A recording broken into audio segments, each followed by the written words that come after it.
Well, they did it. T1 have won VCT Masters Bangkok. The very first international tournament in the VCT for 2025 has gone the way of the Korean team. This happened from an insanely close grand final, dare I say, maybe the best grand final of all time in the VCT. And for G2, it's an absolute heartbreaker for the team as well as their fans. Let's talk about it. But before we get into the grand final, we have to recap the rest of the top four. There are timestamps for all the matches, so you can skip to the matches that you care about, but I am trying to cover every single international match this year, so we got to talk about the matches that I haven't gotten to yet. So this is the board we have today. As you can see, the entire top four is here, and this top four definitely didn't go the way that a lot of people expected. T1 was seen as the team that kind of snuck into this top four. They lost to Vitality at the beginning of this tournament. They end up getting a rematch win on DRX to qualify for this playoff bracket, and then they go up against EDG, and it doesn't go very well for them. I'll try to keep most of the early matches pretty short because I have a lot to talk about with the grand final. But starting with talking about the Edward Gaming versus T1 match, this was a pretty solid match for both teams. Splits started with dominance from Edward Gaming, but in the second half you could see T1 start to climb out of it, and they would parlay that strong finish to map 1 into a very strong map 2 to be able to get that win. But then Edward Gaming was able to get it done on Pearl, but this was not the last time that these two teams faced. Looking at map 1, we have Split, and as I said, it was dominance from Edward Gaming at the start of it. 10 rounds in a row for them on that attack side, T1 not having a good defense. But T1 were able to get the last 2 rounds of it, but they could not get the pistol in the second half to start a comeback. So Edward Gaming got up to match point, but it took them 6 separate tries to finally get it. T1 finally started to look like the team that they had previously been in the tournament at the end of this map, but it was just too big of a hill to climb. Then on Bind was a 13-6 win in favor of T1. This was Edward Gaming's map pick, so impressive work from T1 there. They start off strong by winning the pistol and ended up having a 7-5 half in favor of them. Then they win the pistol, they end up winning 8 rounds in a row total, and after a loss on round 18, they were able to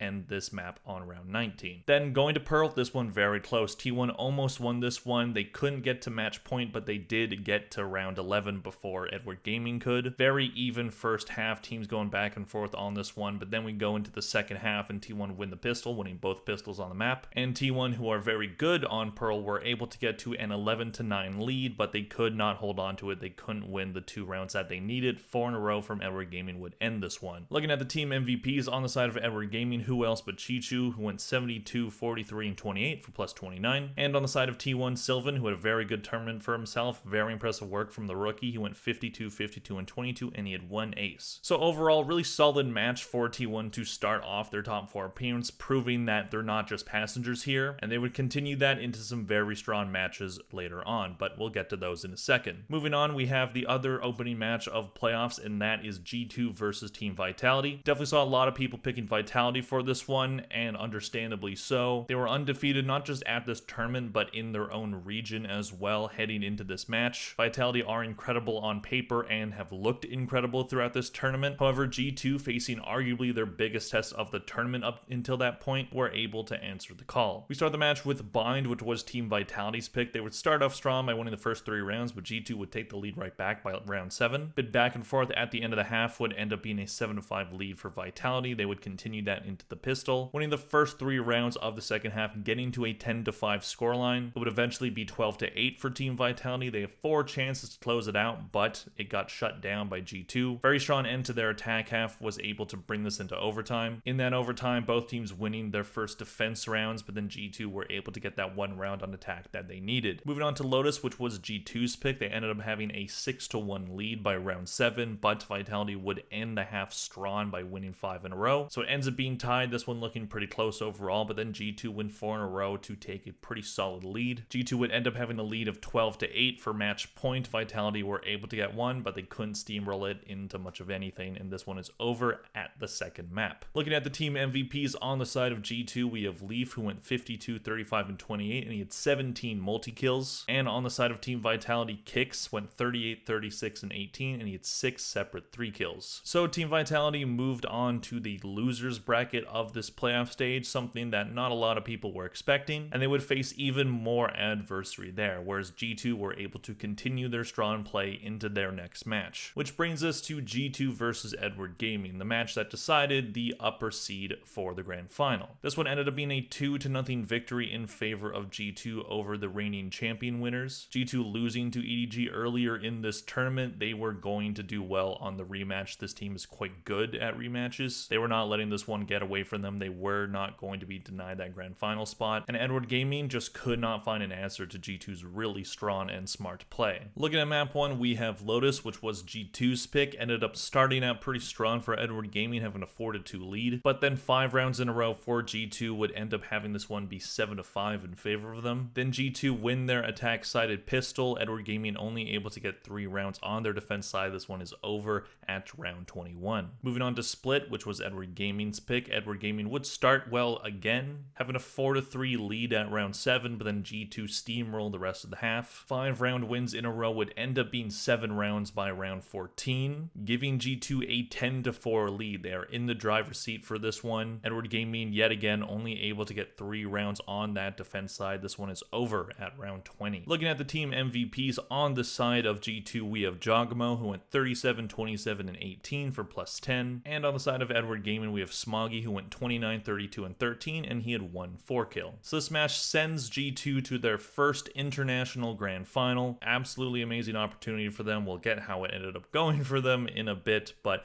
Edward Gaming being knocked down to the lower bracket, nothing new for the team. They are familiar with being down in the lower bracket. They just have to win 1 more best of 5. However, as we all know now, it did not go that way, but we'll get to that in a bit. Moving on, we have T1 versus Team Vitality. This one ended up being a pretty close match, 2-1 victory for T1 here. Probably one of the biggest upsets of the tournament, at least up until that point. Team Vitality getting knocked out of this tournament. They didn't make top 3. They did get top 4, so they do still get some champ points. However, if you're Team Vitality, you're trying to get those trophies, you're trying to have a really solid year, this definitely is not a match that you want to lose. However, for T1, this is where they finally started looking like the team that they looked like on paper. They have some incredible talent, some talent that has been around Valorant for a long time. Players like Buzz, Stax, and Meteor meet that description, Meteor being the only one who's actually won a tournament up until this point. And they also have some cracked rookies in Izu and Sylvan. So going up against this Team Vitality team, a team full of experienced players, this was destined to be a very tough match for whoever came out on top. Case in point, map 1. This one ended up being a 14-12 win in favor of Team Vitality. T1 picking this map, maybe doing their homework on that Team Vitality versus G2 match. Vitality would win the pistol, but T1 would answer back in a big way by winning 7 rounds in a row right after that. However, Vitality make the gap a little bit closer by winning 3 rounds to end the half, whereas it would be 1 more for T1, 8-4. Then T1 win the pistol. They're in the driver's seat. It's 10-4. They have a 6-round lead. However, that lead would diminish very quickly. Vitality winning 6 rounds in a row to tie this one. And a little bit of back and forth, T1 ended up getting to match point. Vitality get 1 back right away, bringing this one into overtime, and Vitality would win the only 2 rounds of overtime there. Meteor doing his best on the ISO. He had 21 kills in this one. He had a rating of 1.07. Les, Durka, and Trex all having fantastic maps here. Les leading the charge in rating, but Durka leading the charge in frags with 24. Both Sentinels players struggling a little bit, Safe on the Vise only with 13, and Izu on the Cypher only with 15. And then moving on to Haven, T1 would not let Vitality get away with this one. This was a demolition, 13-4. Solid start by the Korean team, winning the first 4 rounds in a row. Vitality would finally get one, but they couldn't strain more than 1 round in a row. They do end up getting to 4 though, so it's 8-4, so it's still relatively close. However, that would be the last round that they got. 5 rounds in a row for T1 ends this one quickly at round 17. Izu, this time leading the charge for his team with 17 kills. He was +9 in this one. Buzz, after an okay map 1, looking really solid on this one, had less than 10 kills. He had 14 deaths on the Yoru. And on the side of Team Vitality, Les really struggling on this one, -10, only had 3 kills. Kicks as well, only with 6. A lot of negative numbers on the side of Team Vitality, no one going positive. And the comeback that Team Vitality was probably hoping for would not come to fruition on Split. This one ended up being only slightly better for Team Vitality. This one was 13-5. Vitality would win the pistol this time, but much like map 1, they could not win more than 1 round in a row during the first half. T1 just steamrolling them when they are in control, winning 6 rounds in a row in the middle of the half. T1 end up getting the pistol in the second half. It's 10-3. Vitality win 2 right after that to get back into it, but it's just not enough. 3 rounds in a row from T1. They smelled blood in the water and they jumped on it. Izu Izu yet again having a very strong map for his team. 17 kills, he was plus 10. Buzz leading the server in frags, he had 22 kills, he was plus 10. Whereas Team Vitality yet again, some rough numbers here. Kicks this time only with 5 kills, he was minus 11. Less doing better than his previous map, he had 11 kills this time, so not too much of an improvement. Durka just not finding the same value that he's been able to find throughout this tournament, only 13 kills. Looking at the team MVPs on the side of T1, Buzz, incredible match for him. He went 57, 42, and 14, and he had 7 separate 3 kills. And on the side of Team Vitality, we have Trex, who went 41, 44, and 24, and he won 3 separate 1v1. So when there's only one person left on the other team, and you gotta kill him to win the round. So overall, Team Vitality going out of the tournament like this, it's not that big of a deal. Obviously, fans of this team and the EMEA region wanting this team to win because the region has not won since 2023. Team Heretics last year getting very close multiple times. Team Vitality this year getting top 4. But unfortunately, they were the first ones to go out in this playoff bracket, going 0 and 2. And not to get too deep into Team Vitality's problems, but I think the whole IGL thing is starting to rear its ugly head. Safe did not have a very good tournament, and when matches got pretty tough, he was getting outcalled. Both Valen and Stax, two very experienced and tenured IGL, were able to outcall this team pretty easily. And a lot of what Team Vitality had to do in this tournament was rely off of the individual skill of their players, which they have an abundance of. But when things like that start to break down and some of your top players are struggling, you need to be able to outcall the team and figure out something to work around your struggles. And it just felt like Team Vitality didn't have as much of that as they need him. Not saying that Safe is a bad IGL. I think he proved himself to be a pretty solid one. But if this team is going to win tournaments, he can't just be an okay or decent IGL. He has to be an elite one. So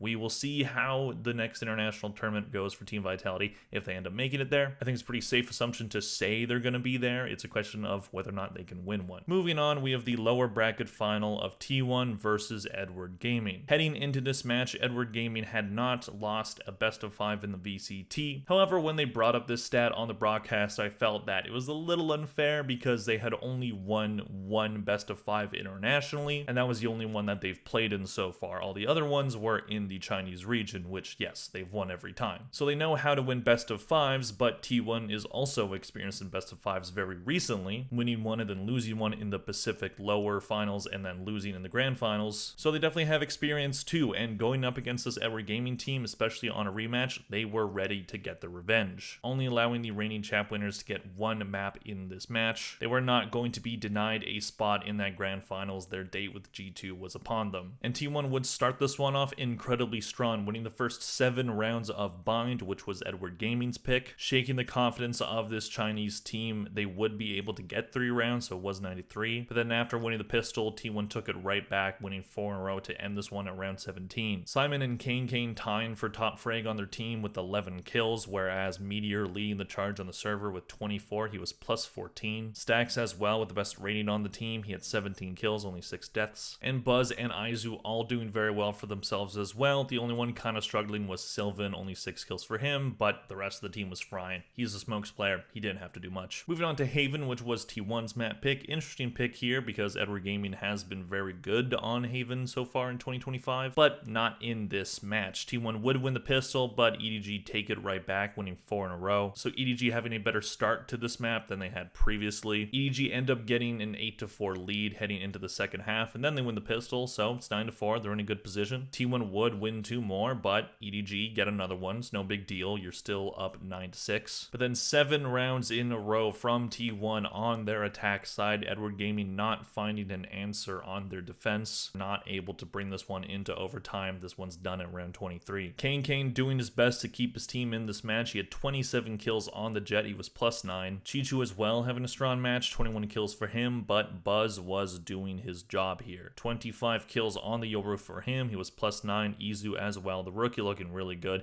He had 21 kills. He was plus 8. We then move on to Fracture, which was EDG's pick, so they're hoping to get back into this one, and they would finally get a map win here. They did end up having a 7-1 lead at round 8. 4 rounds in a row from T1 would end up making this one 7-5, but EDG starting the second half strong. They win the pistol, they win the next round, T1 steal it right back. Edward Gaming would get to 11 rounds at round 19, but T1 win 4 in a row. They can take this one, the right map point, but Edward Edward Gaming would get the one they needed to bring it into overtime, and then they win the only 2 rounds of that overtime. Kane showing up for his team again, leading the server in kills. Once again, he had 24 kills. He's +3 on the Neon. Nobody on the Tejo, 20 kills for him. He was +1. He was looking solid too. Stacks and Izu tied for kills with 19. Izu continuing his really strong play. Meter and Buzz a little bit of struggles here, but they were only -1 and -2 respectively. So Edward Gaming narrowly win in an overtime map. Heading into Split, they can start to make a comeback here. However, T1, we're not going to let that happen. This one was over quick on Split, 13-5 off of T1's map pick. First half wasn't a steamroll, but still ended up in T1's favor. It was pretty back and forth. T1 winning the pistol on this one, but it's tied around 6. Edward Gaming 2 rounds away from tying it, but T1 with a very solid pistol. They win 6 rounds in a row. They are going to the grand finals. Smoggy was the only positive on Edward Gaming. He was having a pretty solid map here. 21 kills for him. He was +8. Kane really struggling on this one. Only 7 kills for the Star Duelist. Simon as well, only with 4 kills. He was -11. Whereas it's all green on the side of T1. Izu with 19 kills. He was +10, leading his team once again. Looking at the team MVPs on the side of T1, who else but the guy I've been talking about a lot? Izu, he went 71, 46, and 12 for +25. On the side of EDG, we have Kane doing his best to keep his team in this tournament. He went 69, 71, and 11. He had 20 multi-kills. So this would end Edward Gaming's bid at winning back-to-back VCT international tournaments. Looking to be the first team that has won both a Champions and a Masters event, and doing it in a back-to-back fashion would be incredibly impressive. Overall, I don't think it's a terrible thing that Edward Gaming didn't end up winning this tournament. They won the previous one. They're still riding high off of that. Plus, it's very hard to win back-to-back. What I do think they have shown is that champs win was not a fluke. This team is incredibly talented. It wasn't just one good run. I got a lot of comments after that champs win saying that it was a fluke run, and I just don't believe that fluke runs exist, and Edward Gaming is definitely not one. They were incredible in this tournament. They just ran into 2 teams that were looking incredibly hot, and those 2 teams met in the grand final,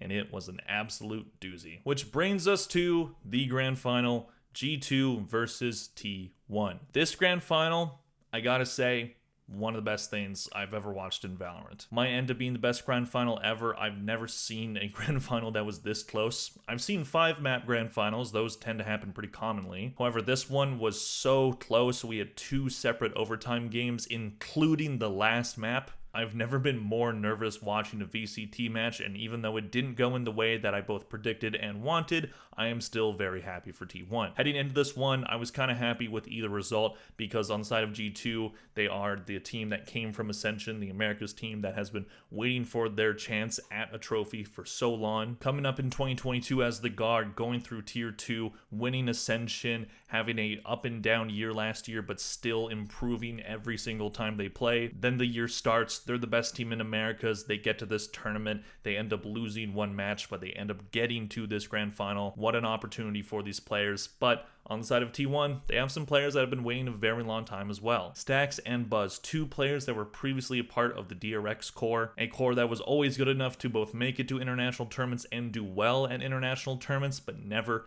able to win one. 2 of some of the most tenured players in Valorant. You'd be hard-pressed to find many players more deserving of a tournament win than those 2 guys. So either way, I was happy for whichever team ended up winning, but my heart was saying G2, so this was a heartbreaker. Looking at map 1, we have Lotus. This one beating G2's pick, G2 not only having double ban, but the first pick. While T1 would win the pistol, G2 would steal it right back and gain the lead. G2 on their attack side were doing a really good job at rotating, whereas T1 not as structured, but still hitting all their shots, which makes a lot of sense when you think of the styles of these 2 teams. G2, they have that superstar talent, but they're also very structured. They know how to outcall teams. They know how to work around styles of play, whereas T1 are a team that has been running double duelist and relying on that individual skill while also having some pretty solid mid-rounding and calling. First half ended up being 8-4 in favor of G2, Valen with a 3K at that round 12 to give his team that lead, and G2 would start that second half really strong off the back of Joggermo, who was getting some very strong plays. And then there was rounds like round 15 where G2 were making some mistakes, but then Leaf just ended up clutching it and won the round for them. T1 would finally get their first round on attack off of a good push at round 17, but it was not enough. A fantastic setup for G2. Every corner of the map was covered basically, and T1 just simply couldn't get anywhere. This one is over pretty quickly. Trent trying to get himself the MVP of the tournament. He got 17 kills in this one. He was looking really good the entire match. Leaf leading the server in kills with 21 kills. Very solid map from him. Not so much later on, but we'll get to that. Jogamo as well, 16 kills, not the best player on his team, but making those really strong duelist plays to keep his team with the advantage. On the side of T1, Izu with 14 kills, he was the only positive on their team. Buzz and Meteor, a bit of a slow starts for them, but Stacks and Sylvan definitely slow starts for them with 8 kills respectively. But then we move on to map 2. It's a new beginning. T1 can take this one. They did end up doing that. It was their map pick. 13-9 was the final score here. Didn't look like it was going to go that way at the start. G2 looking really strong. G2 with a 4-1 lead at round 5, but then T1 would win 4 in a row of their own. At this point, I wrote that Leaf and Trent were probably the front runners for MVP so far, but Jogamo was making a run for a 2. On the side of T1, I was saying either Buzz or Meteor, and we know who got it now, but again, we'll get to that. On round 8 of this map, really solid play from Meteor to get his team the round win. He had his ult, he made it a 1v1, he got that kill, and then he won a clutch off of a crazy flick. At this point, T1 is doing well to be unpredictable. They're winning off of really solid kills. G2's winning off of structure, T1's winning off of aim. Again, the clash of these two styles of Valorant. T1 did end up taking their first lead of the map. It was 5-4 at round 9. Sketchy round to end the first half. G2 was trying to kill Buzz. They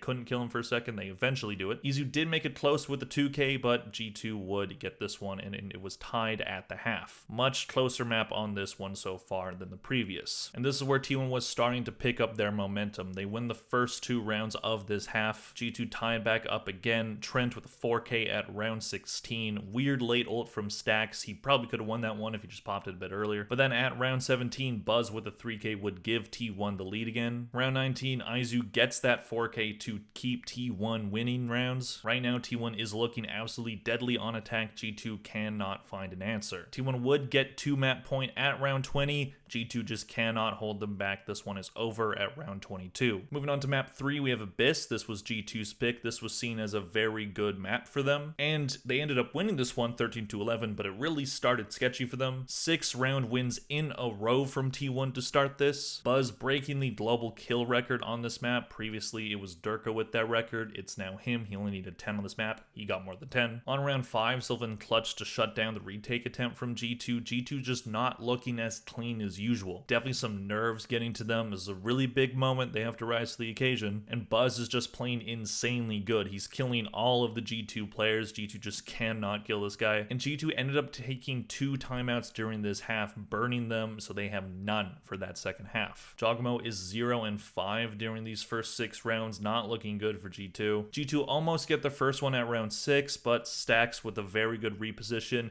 ends up not being seen by 2 of the G2 players in the 1v2. However, G2 finally get one at round 7 off of a Jonah P3k. They ended up getting to 4 rounds on the half, and then they win the pistol. They get 2 in a row to start the half, so this one looking a bit more doable. It was 8-4, now it's 8-6. You're back in it. However, T1 start to make it look sketchy once again by winning 2 in a row. Really nice play from T1 on round 18. They had this play where they used the tether and they used the Tejo missiles to get 2 kills with it. Jogmo's left alone and he has to ace, but he gets it done. So this one looking a lot better for G2. That is exactly the play that they needed to get back into this one. They would lose the next round, but then Trent gets a 3k and wins a 1v1 versus Meteor to keep T1 from getting to map point. And to end the map, G2 would win 5 in a row. Really close, really just nail-biter map for this one, but G2 getting it done. Trent and Jogamo being the front runners of their team. 20 kills for Trent, 19 for Jogamo. And for T1, Stacks, I don't know if anyone wanted the trophy more than him during this match. He had 18 kills here. And then we move on to Split. G2 needing one more map to take this one home. And they would get very close. At the start, very close pistol, but ends up going in the way of T1. G2 eventually would take a 3-2 lead, Valen getting a 3k on round 6 to give G2 that round. T1 gets one at round 10, and then round 11, Meteor gets a really nice ace clutch. He uses the Viper's Pit, he isolates all the 1v1s, and he wins all of them. But G2 getting the last round out of the half, they're 8-4, they're in a great position to win this one. However, T1 not going down without a fight. They win 6 rounds in a row in the second half. G2 would get their first one at round 19 by just throwing every ult they had at it. And then round 20, Jogamo, yet again being the hero of his team, he gets that clutch 4K to win it. It's 11-10, G2's almost there, Stax is getting really pissed. However, Sylvan yet again shuts down the rotate, he ties the game for his team, and T1 would get to map point, but G2 get it right back at round 24. We're going into overtime. G2 gets the first one off of a really solid retake, but then T1 winning on their defense side as well. G2 being 1 kill away. Valen had a 1v2, he gets the first one,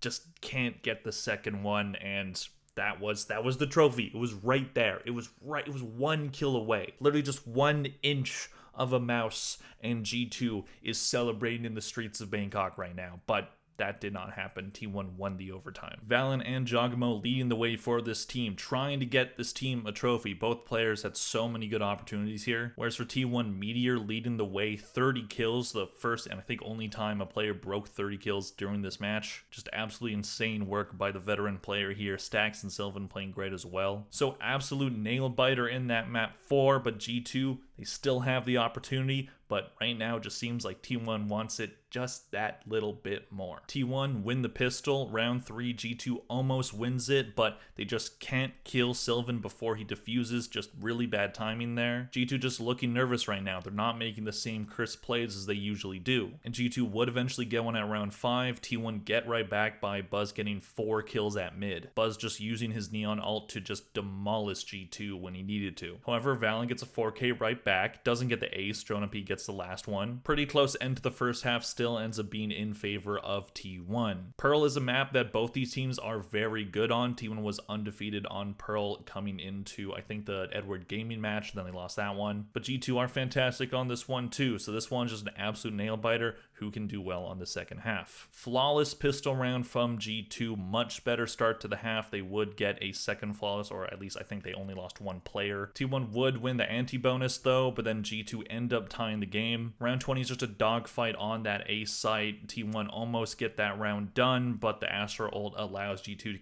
to get the defuse. But then round 21, G2, they look really solid. It's a 1v2 versus Stax. The spike is planted on B. Trent is defusing. Stax is the only thing between G2 getting up to map point and just completely blowing it. And Stax hiding behind the pillar on mid, just barely sees Trent and he gets the kill, which stops him from defusing, and the second G2 player doesn't have enough time to get the defuse. If that second G2 player hits his shots and gets the kill on Stax before he can kill Trent, again, we might be looking at a different result here. However, round 22 was where G2 got to that trophy point, that match point. But T1 get the next round. We go to round 24. It's Jonapi versus 2 T1 players. He can't get the kills, and this one is going into overtime yet again. Overtime, map 5. Heart rate, my heart rate was just at an absolute maximum. T1 get the first one. G2 have a good retake in the second round to tie it up. Both teams winning on their defense sides off of solid retakes and solid pushes. But G2's attack side is sloppy. They don't look crisp on it. They do really well on defense, but all it's going to take for T1 to win is getting that 1 round on attack. Absolute nail-biter round on round 28, but Trent ends up getting it. G2 yet again 1 round away from their first trophy, but T1 doesn't want to be denied. T1 get to that match point at round 29, yet again a very close round, but then round 30, T1 just ran circles around G2. A nearly flawless round for T1 to take their first international trophy, the first trophy for Stax and Buzz, the second trophy for Meteor, and the first trophy for the new rookies in Sylvan and Izu. G2 overall, they looked really good in this map. Jogamo leading the charge with 29 kills. He was +7, doing everything he could. Valen as well with 25, Trent with 19, Leaf really did not have a good map here. He was really not getting a lot of kills during that first half. He started to kind of pick it up later on, but if he hits some of the kills that he missed out on, again, might be a different result here, but that's not the world we live in. Whereas Buzz had himself probably the best map of his life. Probably not the most amount of kills he's ever got in a map, but the most important ones for sure. 26 kills on the Neon. He was frying with that ult and just being in those just annoying positions of camping in corners with a shotgun. And Stax and Meteor, again, not wanting to be denied. Meteor really wanted to get that trophy. Same with Stax, who as soon as he won, he like jumped up and grabbed Buzz in this awesome moment. It was incredible to see, and G2 just with an absolute heartbreak. It was an amazing moment for these players on T1, and a moment that I'm sure is going to live in the nightmares of the G2 players. Looking at the team MVPs, on the side of T1, we have Meteor, who went 94, 96, and 30. He had 24 separate multi-kills, one of them being an ace. On the side of G2, Jogamo, similar story here. He led the server with 103 kills, 89 deaths, 44 assists, and he had 28 multi-kills beating Meteor, and he had one ace as well. And that is it. T1 win their first international trophy. Very, very happy for Stacks and Buzz. They finally get that trophy. It has been so long of them trying to get some sort of international title, not even being able to win a title in their own region, usually being upstaged by a team like PaperX and recently their rivals and former team in DRX. But this T1 team, when they're all clicking, when they're all playing in sync, you see why this team is so good on paper. They have such amazing talent on this team, and they're playing comps that a lot of teams aren't playing. Playing double duelist is not always viable, but they're doing it on, I think, every single map, at least in this match they were. They were playing unpredictable, they were hitting all their shots, and they came up big in these big moments. They did not want to miss out on this opportunity. This is such an amazing moment for the experienced players, for the rookies in Izu and Sylvan, who were crucial parts of this very unexpected run. Very, very proud of these T1 players. And for G2, I'm proud of them too. Definitely a lot of doom and gloom I've seen from G2 fans after this match ended. I looked on the Valorant competitive subreddit and people are saying that this is like G2's only chance. I'm going to choose to not believe that. I think G2 fans, you should still choose to believe. Choose to have hope. There are teams that have lost grand finals before and then won either the next one or one in the future. If G2 ended up doing that, they would not be the first one. It's happened before. And this team, what an incredible start to the year for them. Again, this is a team that came up all the way through Tier 2. When they burst onto the scene in 2022, they looked amazing, but they just could not reach very high heights. This team has worked incredibly hard up until this point, and this loss is just going to make them want it more. I'm still confident in their ability to win this.